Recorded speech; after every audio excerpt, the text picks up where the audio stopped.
10 വ്യത്യസ്ത നിറങ്ങളിലുള്ള Bush geranium പ്ലാന്റ്സുകൾ free ഷിപ്പിങ്ങോട് കൂടിയിട്ട് നിങ്ങൾക്ക് വീട്ടിൽ കിട്ടിയാലോ? വീഡിയോയിലേക്ക് പോകുന്നതിന് മുമ്പായി എല്ലാവർക്കും ഒരിക്കൽ കൂടി ലീഫ് ഗാർഡൻ്റെ പുതിയൊരു വീഡിയോയിലേക്ക് സ്വാഗതം. സൗത്ത് ആഫ്രിക്കയിൽ നിന്നും വന്ന ജെറേനിയം പ്ലാന്റ്സുകൾ ഇന്ന് ലോകമെമ്പാടും ഒരു അലങ്കാര സസ്യമായി മാറിക്കഴിഞ്ഞു. പല വർണ്ണങ്ങളിൽ ഡബിൾ ഷെയ്ഡിലും ഡബിൾ പെറ്റലിലും പൂക്കൾ ഉണ്ടാകുന്ന ജെറേനിയം പ്ലാന്റ്സുകൾ എല്ലാ കാലാവസ്ഥയിലും പൂക്കൾ തരുന്നു. ഇതിൻ്റെ കെയറിങ്ങിൽ പ്രധാനമായും ശ്രദ്ധിക്കേണ്ട ഒരു കാര്യം ഡയറക്റ്റ് സൺലൈറ്റിൽ നിന്നും മാറ്റി ചെറിയൊരു ഷെയ്ഡിൽ വെച്ചിട്ട് ഓവർ വാട്ടറിങ് ആവാതെ നോക്കണമെന്നതാണ്.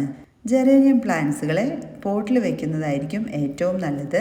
നല്ല വേനൽക്കാലത്ത് ചെറിയൊരു ഷെയ്ഡിലേക്ക് മാറ്റി വെക്കുന്നതിനും അതുപോലെ തന്നെ നല്ല മഴക്കാലത്തും സൈഡ് ഭാഗത്തേക്ക് ഓവർ വാട്ടറിങ് ഒക്കെ ആവാതെ നോക്കുന്നതിനൊക്കെ ഏറ്റവും നല്ലത് പോട്ടിൽ വളർത്തുന്നതാണ്. നന്നായി വെള്ളം വാർന്നു പോകുന്ന രീതിയിലുള്ളൊരു പോട്ടി മിക്സ് ആണ് ജെറേനിയം പ്ലാന്റ്സിന് വേണ്ടത്.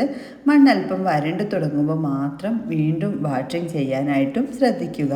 ഈ സൈസിലുള്ള 10 ഡിഫറെൻറ്റ് കളറിലുള്ള പ്ലാന്റ്സുകൾക്ക് 999 രൂപയാണ് ഫ്രീ ഷിപ്പിംഗ് ആയിട്ട് കേരളത്തിൽ എവിടെയും അയച്ചു തരുന്ന പ്രൈസ് വരുന്നത്. പോസ്റ്റൽ വഴി അയക്കുന്നത് കൊണ്ട് തന്നെ ഹോം ഡെലിവറി ആയിട്ട് നിങ്ങൾക്ക് പ്ലാന്റ്സുകൾ വീട്ടിലെത്തുന്നതാണ്.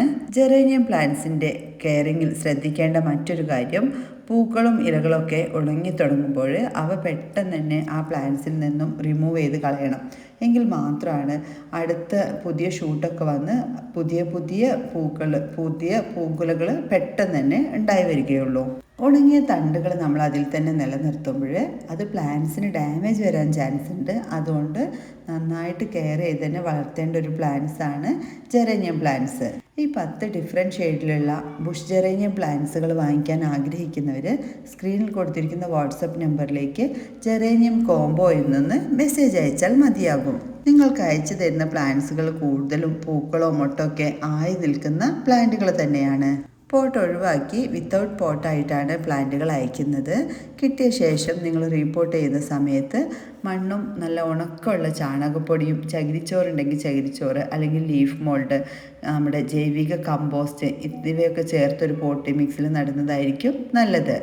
പ്ലാന്റ്സിന് പുതിയ ഷൂട്ടൊക്കെ വന്ന് പുതിയ ലീഫുകളൊക്കെ വന്നതിന് ശേഷം മാത്രം എല്ലുപൊടി, വേപ്പിൻ പിണ്ണാക്ക് ഇത്തരത്തിലുള്ള ചൂടുള്ള വളങ്ങളൊക്കെ ആഡ് ചെയ്താൽ മതിയാകും. നല്ല ചൂട് ക്ലൈമറ്റ് ആയതുകൊണ്ട് തന്നെ ഇവയൊക്കെ നമ്മൾ പുതിയ പ്ലാന്റ്സിലേക്ക് ആഡ് ചെയ്ത് കൊടുക്കുമ്പോൾ പ്ലാന്റ് ഡാമേജ് ആവാൻ സാധ്യതയുണ്ട്.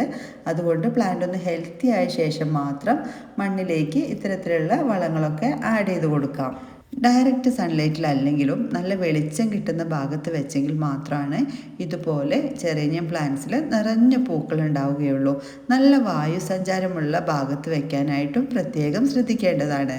മഴക്കാലത്താണെങ്കിൽ നനവ് കൊടുക്കുന്ന സമയത്ത് ഒന്ന് കൺട്രോൾ ചെയ്തിട്ട് പോട്ടി മിക്സ് ഒന്ന് ഡ്രൈ ആയി നിൽക്കുമ്പോൾ മാത്രം നനവ് കൊടുക്കാൻ ശ്രദ്ധിക്കുക. വേനൽക്കാലത്ത് ഡെയിലി 2 നേരം നനച്ചാലും കുഴപ്പമില്ല. എല്ലാവർക്കും വീഡിയോ ഇഷ്ടപ്പെട്ടെന്ന് കരുതുന്നു. മറ്റൊരു വീഡിയോയിൽ കാണുന്നവരേക്കും താങ്ക്സ് ഫോർ വാച്ചിങ്.